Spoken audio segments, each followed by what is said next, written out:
Good morning विद्यार्थी मित्रों, मैं पटेल नीलम कर्णावती विद्यालय में आप सभी का स्वागत करती हूँ। कक्षा 10 चैप्टर 4 भारत की साहित्यिक विरासत, जिसमें आज हम भारत के प्राचीन विद्यापीठ के बारे में चर्चा करेंगे। जिसमें पहला है नालंदा। बिहार के पटना जिला के बड़गांव नामक गांव के पास प्राचीन नालंदा विद्यापीठ स्थित है। विद्यापीठ कहाँ पर आई हुई है? बिहार के पटना जिले के बड़गांव नामक गांव के पास ही नालंदा आई हुई है, वहाँ पर स्थित है। भारतीय संस्कृति में बौद्ध और जैन परंपरा में नालंदा का बहुत अधिक महत्व है। भारत की जो संस्कृति है उसमें संस्कृति में बौद्ध और जैन परंपरा में नालंदा का अधिक महत्व माना जाता है। इस प्राचीन विद्यापीठ में महावीर स्वामी ने 14 चतुर्मास किया था, इसलिए यह स्थल जैन तीर्थ बना। 5वीं सदी में कुमारयुक्त ने यहाँ एक बिहार बनवाया था, बिहार नाम का प्रदेश बनवाया था। उसके बाद नालंदा की प्रसिद्धि में वृद्धि हुई थी, उसकी प्रसिद्धि बढ़ गई।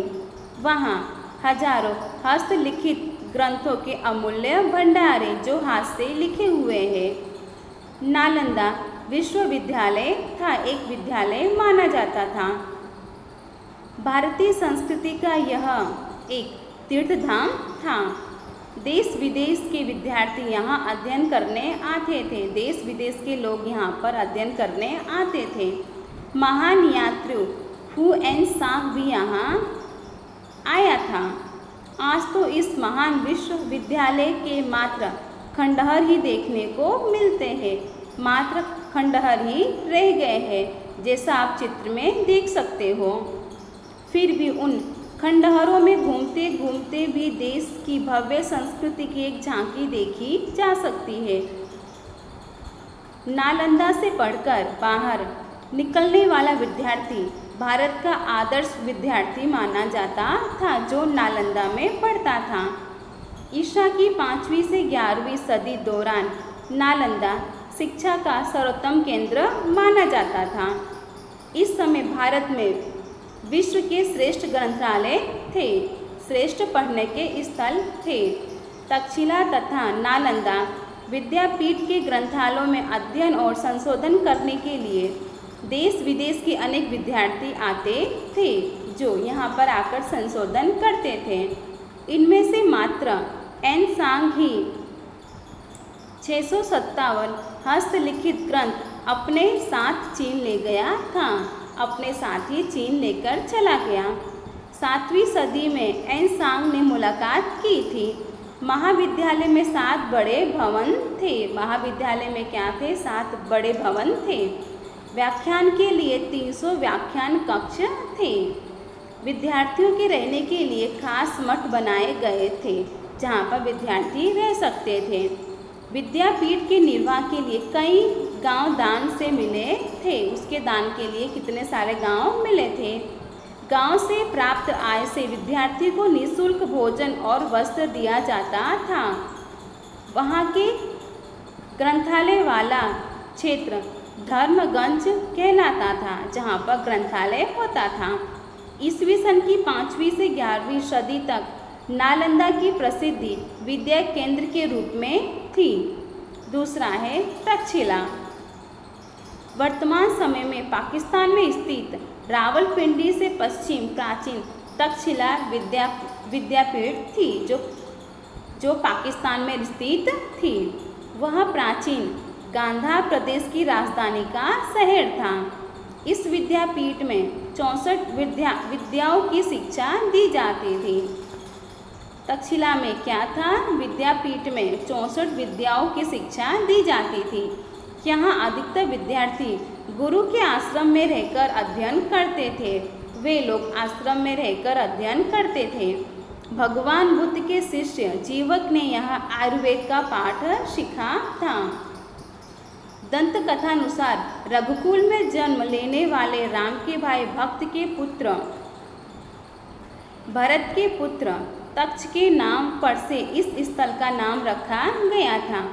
तक्षशिला का नाम किस पर से रखा गया था? भरत के पुत्र तक्ष के नाम पर तक्षशिला का नाम रखा गया था। 7वीं सदी में यह महत्वपूर्ण विद्या केंद्र के रूप में प्रसिद्ध था। विद्यार्थियों को जिस विषय में रुचि हो उसी की शिक्षा दी जाती थी। जो विद्यार्थी को विषय पसंद हो अपनी इच्छा के अनुसार कितनी भी संख्या में शिक्षक विद्यार्थियों को पढ़ा सकता था। फिर भी सामान्यतः एक शिक्षक के पास लगभग 20 विद्यार्थी पढ़ते थे। वाराणसी, राजगृह, मिथिला और उज्जैन जैसे दूर के नगरों से विद्यार्थी यहाँ शिक्षा प्राप्त करने के लिए बड़ी संख्या में आते थे। वाराणसी के राजकुमार यहीं शिक्षा प्राप्त करते थे। कौशल के राजा प्रसेनजीत, व्याकरण शास्त्री पाणिनि और राजनीतिक कौटिल्य ने भी यहाँ शिक्षा प्राप्त की थी, ऐसा माना जाता है। तक्षशिला उच्च शिक्षा का केंद्र था। सामान्य स्थिति के विद्यार्थी गुरु के घर रहकर पढ़ते थे, जो सामान्य वर्ग के होते थे।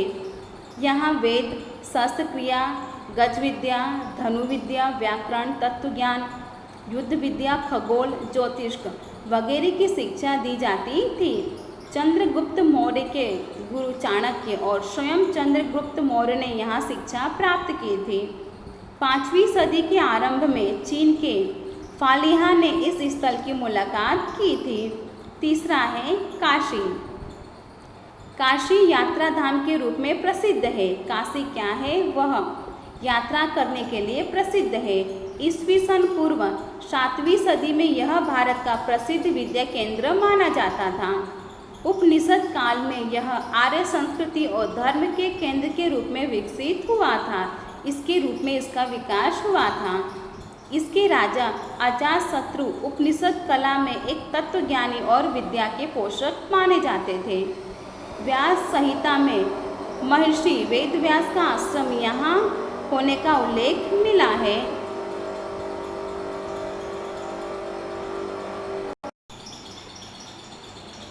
भगवान बुद्ध ने अपने मत के प्रचार और प्रसार के लिए काशी को पसंद किया था।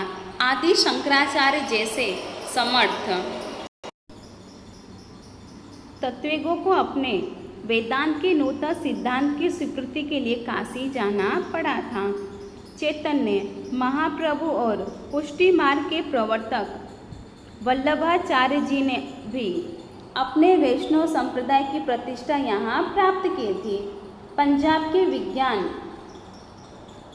के विद्वान परिवारों को जहाँ स्थानांतर करना पड़ा, तब से वे मुख्य रूप से काशी और कुछ संख्या में कश्मीर जाकर बस गए। अन्य राजाओं के राजकुमार भी यहाँ उच्च शिक्षा के लिए आते थे।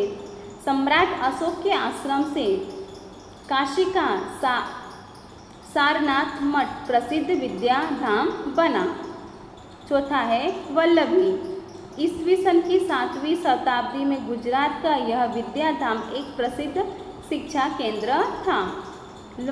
वल्लभी को विशाल और अत्यंत प्रसिद्ध विद्याधाम मानने में मैत्रक वंश के तत्कालीन शासकों और नागरिकों का विशेष योगदान था। 7वीं सदी में भिक्षुक विद्यार्थी रहते थे। तब वल्लभी बौद्ध मत के हीनयान पंथ का केंद्र था। 7वीं सदी के मध्य में प्रसिद्ध बौद्ध विद्वान स्थिरमती और गुणमती वल्लभी के अग्रणी आचार्य माने जाते थे। सुदूर गंगा यमुना के मैदानी क्षेत्र से विद्यार्थी यहाँ उच्च शिक्षा के लिए आते थे। चीनी यात्री स्ट्रिंग ने लिखा है कि वल्लभी पूर्वी भारत के प्रसिद्ध शिक्षा संस्थान नालंदा से स्पर्धा करती थी। वल्लभी एक राजधानी और अंतर्राष्ट्रीय बंदरगाह था। ईस्वी सन 480 से ईस्वी सन 775 तक वल्लभी के शासक मैत्रक राजा भी विद्या और विद्यापीठ के महान आश्रयदाता थे। यह बात विशेष ध्यान देने योग्य है कि मैत्रक वंश के राजा बौद्ध नहीं थे, सनातनी थे, फिर भी इस संस्था की सहायता करते थे।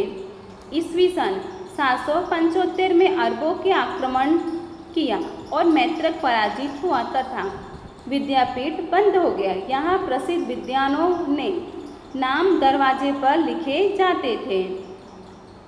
विद्वान राज्यसभा में अपना पांडित्य दिखाकर राजतंत्र में ऊंचे अधिकार प्राप्त करते थे। यह प्रसिद्ध विद्यापीठ थी। ज्ञान की आराधना तथा विशिष्ट प्रकार की शिक्षा प्रणाली के कारण भारत में ही नहीं बल्कि तात्कालिक विश्व में यह प्रसिद्ध थी। इस विद्यापीठ में देश विदेश से अध्ययन करने के लिए विद्यार्थी आते थे। सही अर्थ में यह अंतर्राष्ट्रीय विद्यापीठ मानी जाती थी। इसमें लगभग प्रत्येक विद्या शाखाओं से संबंधित शिक्षा दी जाती थी। इन सभी विद्यापीठों का निर्वाह राजा और श्रेणियों द्वारा मिले दान से होता था। यह वास्तविकता तात्कालिक समाज की विद्या के प्रति प्रेम और निष्ठा दर्शाती है। भारतीय विद्या, कला और ज्ञान विज्ञान की शिक्षा देने वाली यह विश्व की प्रसिद्ध यूनिवर्सिटियां मानी जाती थी।